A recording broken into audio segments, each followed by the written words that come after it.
The silence of a Toronto winter morning has a specific, suffocating weight.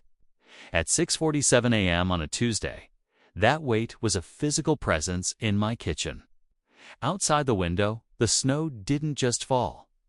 It drifted in ghostly, horizontal sheets, erasing the fence line and turning the streetlights into blurry amber bruises against the pre-dawn dark.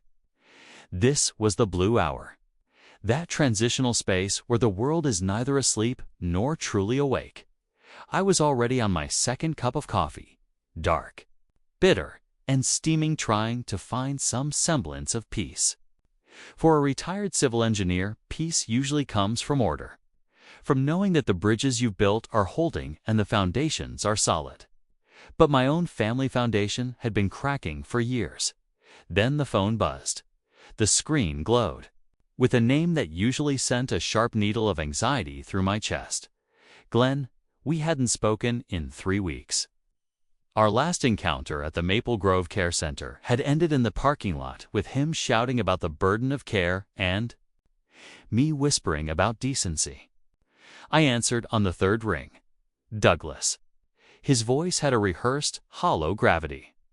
It was the sound of a man wearing a suit that didn't fit a false solemnity that immediately set my internal alarms screaming. I have some difficult news. Mom passed away last night, peacefully, in her sleep. The world tilted. I set the coffee mug down, but my hand betrayed me. The ceramic clattered against the granite, splashing brown liquid across the counter like an oil slick. What? When? Glenn. I was just planning to visit her today. Had the new crossword book she likes. The funeral is Friday, he continued, his voice shifting gears with the mechanical precision of a transmission. He cut me off before I could even draw a breath of grief. The sadness evaporated, replaced by a brisk, businesslike tone that felt like a slap. I've already made the arrangements. Thornhill Funeral Home, 2 o'clock, Friday. That's only 3 days, Glenn. We haven't even called the cousins. We haven't, and Douglas. He interrupted again, his voice dropping an octave, becoming hard and predatory.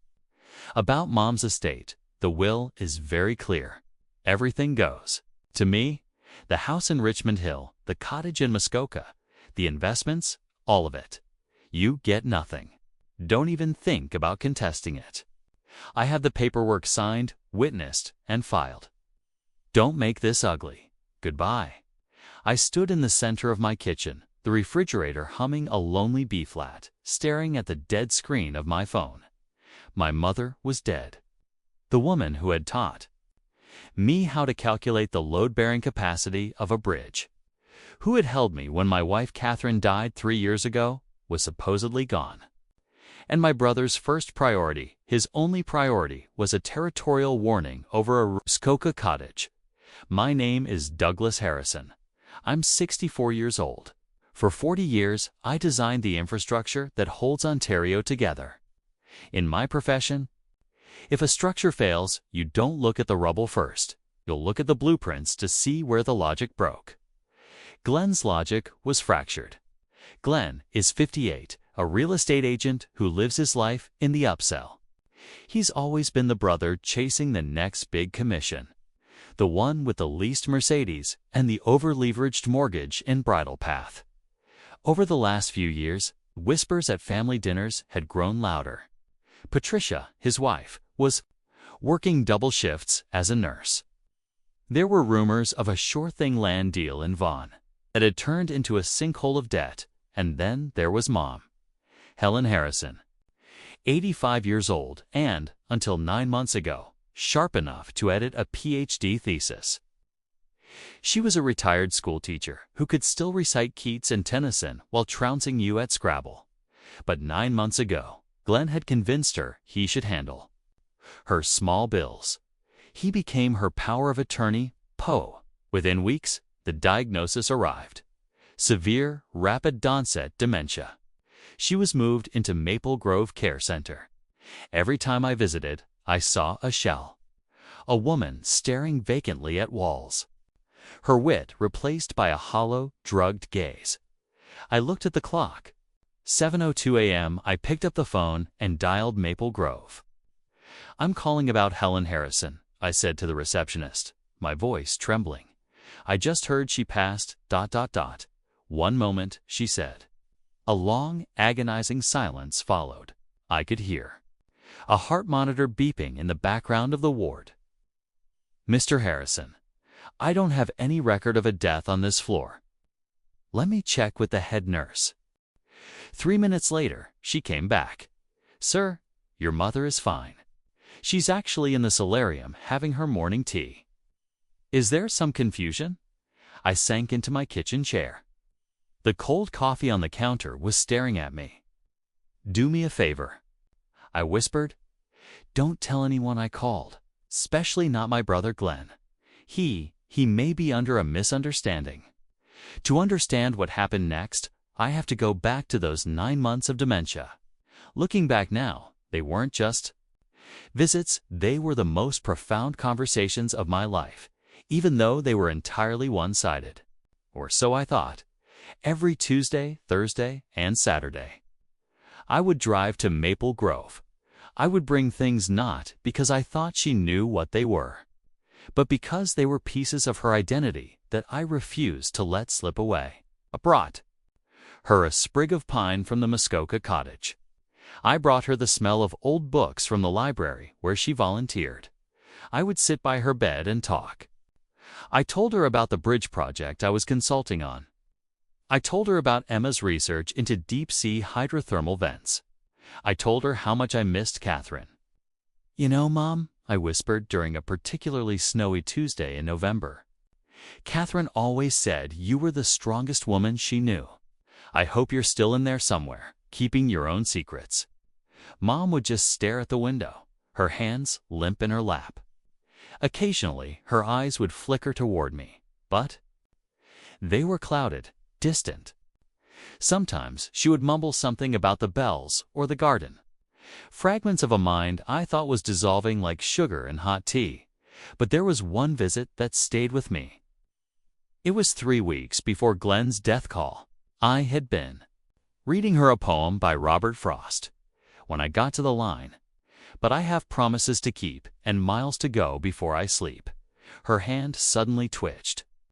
Her fingers closed around my wrist for a fraction of a second, a grip so deliberate and strong it made me gasp. "Mom?" I asked. She didn't look at me. She just went back to staring at the wall. I dismissed it as a muscle spasm. I didn't realize I had just been given a sign.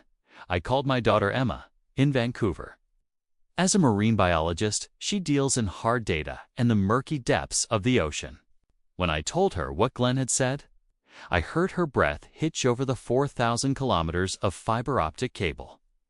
"Dad," she said, her voice cold with a scientist's precision, "that's not just greed. That's a felony. If he's telling people she's dead, he's likely already filing the life insurance claims and moving the probate papers. You need to get into that home, but you can't let him see you." I hired Sarah Mitchell, a private investigator who looked like she lived on black coffee and spite. We met in a nondescript diner in North York. "Your brother is hemorrhaging cash, Douglas," Sarah said, sliding a folder across the grease-stained table. "He owes nearly $2 million to a private equity group that doesn't use lawyers to collect. He's been moving your mother's money for months. $280,000 is already gone. He sold her Muskoka cottage to a numbered corporation, which, big surprise, is registered to his wife's maiden name." "And the dementia?" I asked, my stomach churning. Sarah leaned forward. "This is the dark part. The doctor who diagnosed her, Dr. James Whitmore. He and Glenn were frat brothers at U of T. They've been in business together on 3 failed real estate developments. If your mother is acting demented, it's likely because she's being chemically restrained, over-medicated with a cocktail of antipsychotics and sedatives. He's poisoning her," I whispered. "We need proof," Sarah said, "and we need to know why she's playing along." Sarah Mitchell's specialty was financial archaeology. On Wednesday morning, she called me back to the diner. She looked like she hadn't slept, her eyes fixed on a tablet screen. "Douglas, your brother is more than just a liar. He's a forger," she said, sliding the tablet toward me. On the screen was a scanned copy of a death certificate. It looked official Government of Ontario seal, a registration number, and a cause of death, myocardial infarction. But Sarah pointed to the signature of the attending physician. Dr. James Whitmore. I read. The same doctor who diagnosed her. Dementia? Exactly, Sarah said. But look at the timestamp. Was filed electronically at 4:12 a.m. Tuesday, 2 hours before he called you. But here's the kicker. I checked the provincial registry. This certificate doesn't exist in the main database. It was uploaded to a secondary pending server used by private crematoriums. Glenn isn't just lying to you. He's created a ghost loop in the system. A ghost loop. He's using a corrupt funeral director, Sarah explained. They filed the pending death notice to trigger the release of life insurance and estate funds. By the time the province realizes no actual body was processed, the money has been moved to offshore accounts and the deceased has been moved to an unregulated care facility. It's a perfect paper murder. Sarah then showed me a second document, a work order from Eternal Rest Crematorium. It was an order for an immediate cremation, no service requested, for Helen Harrison. He was going to cremate an empty box on Friday morning before the funeral even started, Sarah whispered, to make sure there was no physical evidence left. To contest, I felt a cold sweat break out. He's not just stealing her money. He's trying to erase her existence. I slipped into the home at 10:15 p.m. that Wednesday. I avoided the main entrance, using a side key code. When I slipped into Mom's room, she was sitting up in bed, silhouetted against the window. "Close the door, Douglas," she said. The voice was clear, strong. It was the voice of the woman who used to correct my grammar at the dinner table. It was the voice of the woman who had survived the Great Depression and raised 2 sons on a teacher's salary. I froze, my hand on the handle. "Mom, you're talking. Sit down, sweetheart. We don't have much time." The night nurse comes by at 11 o'clock, and she's one of the few who isn't on Glenn's payroll. I sat, my mind fracturing. "Mom, Glenn told me you were dead. He's holding a funeral on Friday." Mom reached out and took my hand. Her grip was like iron knot, the trembling, frail hand I'd held for months. "I know," he told me during our drive today.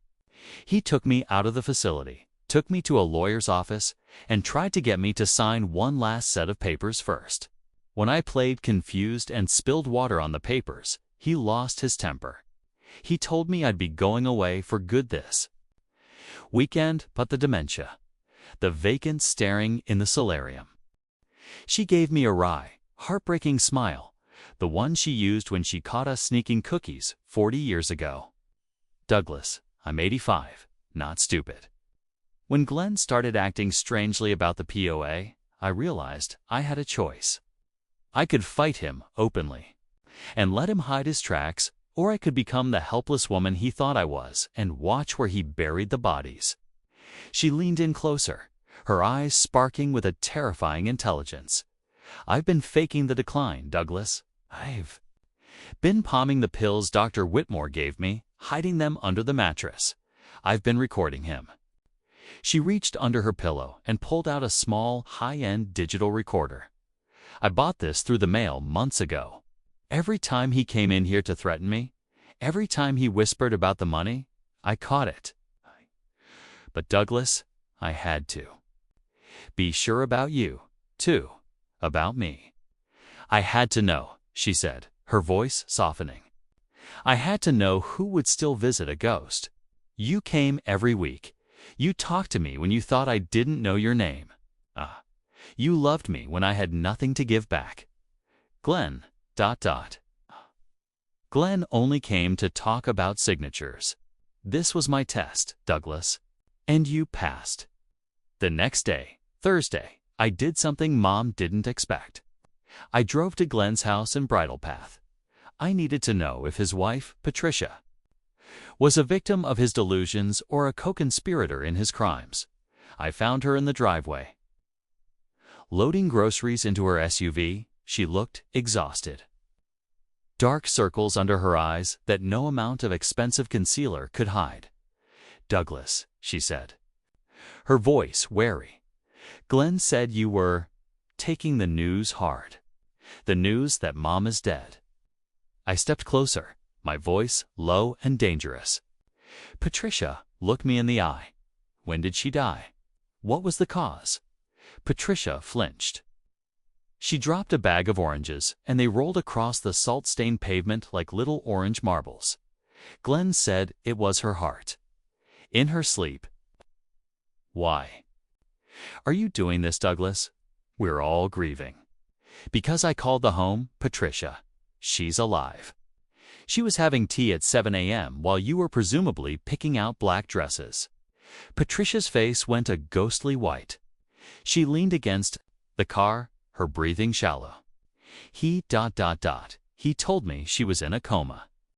He said the doctors were just waiting for the paperwork to be finalized before they let her go. He said we were broke, Douglas. He said if we didn't get the estate, we'd lose the house. The kids wouldn't have a place to live." "So you just didn't visit?" I asked, my voice rising. "You're a nurse, Patricia. You know the protocols. You didn't go see your mother-in-law to say goodbye. You just took his word for it because it was easier than facing the truth of where the money was coming from." I wanted to believe him. She sobbed, sliding down the side of the car. I wanted to believe it was over so we could just breathe. "Again, you weren't being protected," I said, looking down at her. "You were being recruited. If you go through with this funeral tomorrow, you're an accessory to fraud, forgery, and elder abuse. You have 24 hours to decide which side of the prison bars you want to be on. If you tell Glenn I was here, I'll make sure the Crown prosecutor knows you were in on it from day one." I left her there, sobbing among the spilled fruit. I didn't feel sorry for her. Friday arrived. The air was bitingly cold, the kind of cold that cracks stones. Thornhill Funeral Home was draped in expensive white lila purchased with Mom's stolen retirement fund. Glenn stood at the door in a bespoke black suit, dabbing at his eyes with a silk handkerchief. He looked like the picture of a grieving, successful son. I sat in the front row with Emma. She was wearing a black dress, her face a mask of stoic grief. Across the aisle, Patricia sat with their children, Leo and Maya. Patricia wouldn't look at me. Her face was a mask of sheer terror. At 2 p.m., the service began. The mahogany casket at the front was closed and draped in a blanket of red roses. Glenn stepped up to the podium. He adjusted the microphone, his hands trembling with what people assumed was sorrow. "My mother, Helen, was a light." He began, his voice cracking perfectly. "She was a woman of virtue. In her final months, as the darkness of dementia took her mind, she turned to me. She trusted me. She told me, 'Glenn, you're the one who understands the world. Take the house, take the cottage, use them to build a legacy.' She knew I was the one who could be trusted." He was looking right at me. He was gloating. I stood up. The sound of my chair scraping against the hardwood floor sounded like a tectonic plate shifting. "That's a remarkable story, Glenn," I said, "especially the part about her trusting you. Want to tell everyone where the body is?" The room went silent. Glenn's face went from pale to a mottled, angry purple. "Douglas, sit down. This is a funeral. Have you no respect? Is it? Because Sarah Mitchell found your fake death certificate and your work order for an empty cremation at Eternal Rest. I called the crematorium. Glenn, they were quite surprised to hear the deceased was currently eating lunch. You're having a breakdown." Glenn shouted, "Patricia, call security." But Patricia didn't move. She just stared at her lap, her body shaking, I'm not the one who's unhinged, I said. I looked toward the back of the room, and I'm not the one who's dead. The heavy oak doors at the back of the hall swung open. Helen Harrison walked in, wearing her favorite royal blue suit. Behind her stood 4 plainclothes officers from the York Regional Police. Mom walked down the aisle, her heels clicking rhythmically. She didn't stop until she reached the podium. She looked at Glenn, who was backed against the casket. "Move over, Glenn," she said into the microphone. "I hear I'm having a lovely funeral. It's a shame I wasn't invited." The room erupted. One of the cousins fainted. Maya and Leo burst into tears, not of grief, but of absolute, terrifying confusion.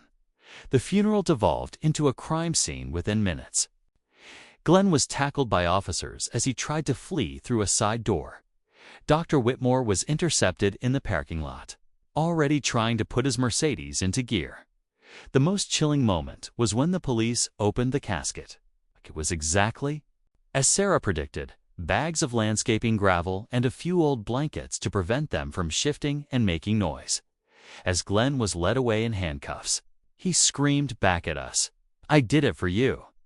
For the family, we were going to be rich." Mom didn't even flinch. She just watched him go with a look of profound, icy pity. The trial took place 6 months later. It was a circus of evidence. I sat in the second row, watching my brother sit behind a defense table, looking smaller than I'd ever seen him. The most chilling moment came when Mom took the stand. She refused to sit. She stood the entire time she gave her testimony. "Mrs. Harrison," the Crown prosecutor asked, "how did you feel when you realized your son was telling the world you were deceased?" Mom looked directly at Glenn. "I felt like I had failed as a teacher," she said softly. "I spent 35 years teaching children that integrity is the only thing you take with you to the grave. To see my own son sell his mother's life for a commission on a cottage. It wasn't anger I felt. It was a profound sense of mourning for the man he could have been. He didn't just try to steal my money, he tried to steal my dignity." Then came the cross-examination. Glenn's lawyer, a high-priced shark hired with the last of Glenn's hidden cash, tried to play the dementia card. "Mrs. Harrison, isn't it true you've been on heavy medication? Isn't it possible your memories of these threats are actually hallucinations brought on by your condition?" Mom didn't blink. "I have the records, counselor. I have the pills I hid under my mattress, which have been lab tested. And more importantly, I have the audio." She produced the digital recorder. The courtroom sat in stunned silence as Glenn's voice filled the room. "Just sign the damn papers, Mom. You're halfway in the grave anyway. Let me have the cottage so I can pay off the Vaughn developers. If you don't, I'll make sure the nursing home keeps you so drugged you won't remember your own name." The jury didn't even need 2 hours. Glenn was sentenced to 8 years in a federal penitentiary. The charges included elder abuse, fraud over $5,000, forgery of a government document, and conspiracy. Dr. Whitmore got 6 years and a permanent revocation of his medical license. The funeral director who facilitated the ghost loop faced 3 years for his part in the scheme. Patricia had escaped prison by turning state's witness and providing the passwords to Glenn's offshore shell companies, but she hadn't escaped. The consequences? She was a pariah. The sentencing hearing for Glenn was the last time I spoke to him. He was allowed a final statement. He stood up, looked at Mom, and said, "You always loved Douglas more. You were always holding me back." Mom didn't even look at him. She just adjusted her scarf and walked out of the courtroom. The innocent victims were Leo and Maya. They were teenagers caught in a nightmare. In the months following the trial, Emma and I stepped in. We made sure they had counseling. We made sure they knew that their father's crimes were not their burden to carry. One afternoon, few weeks after the sentencing, Maya came over to Mom's new condo. She sat on the floor, leaning against Mom's legs. "Grandma," she whispered, "is it okay if I still love him, even after what he did?" Mom stroked the girl's hair. "Of course it is, Maya. He is your father. You can love the man he was supposed to be, while still being angry at the man he chose to become. Those two things can live in your heart at the same time." It was a lesson in emotional complexity that I think we all needed. The $280,000 was largely unrecoverable. Glenn had already spent it on interest payments to his creditors, but the house in Richmond Hill and the Muskoka cottage remained. Mom made a radical decision. She didn't want the cottage anymore. The memories of Glenn trying to sell it had tainted the scent of the pines. "We're turning it into the Helen Harrison Foundation for Elder Advocacy," she announced one Sunday dinner. "It will be a retreat for seniors who have been victims of financial abuse. A place where they can get legal help, counseling, and just ... a moment of peace without someone looking at them like an ATM." I spent that summer as the project manager, using my engineering background to renovate the cottage into a fully accessible facility. Emma helped design the gardens. Leo and Maya spent their summer vacations there, working as junior staff. It was the most meaningful project of my career. A year later, we sat on my back porch. It was another snowy Toronto evening. Mom was drinking tea, her eyes sharp and clear, watching the snowfall that had once heralded her death. "Do you ever regret it?" I asked.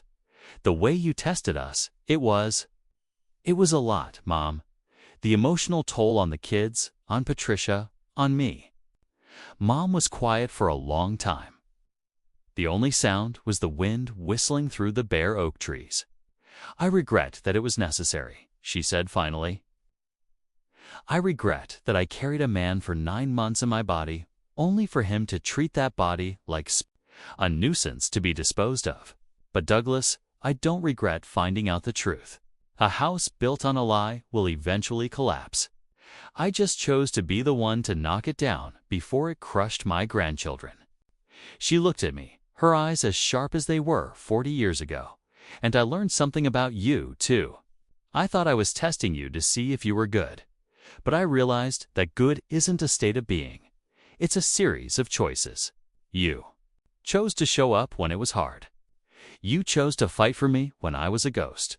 She took a sip of her tea. "And there's one more thing you should know. About the will." I sighed. "Mom, I don't care about the money. I never did." "The will Glenn had," she said with a small smirk.